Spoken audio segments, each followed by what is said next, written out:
Eto na, mga kababayan ko.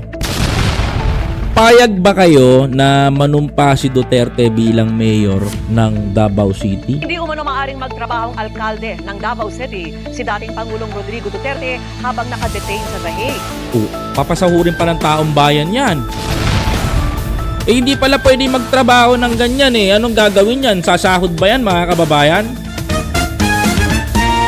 Napakawalang kwentang mayor niyan, mga kababayan ko.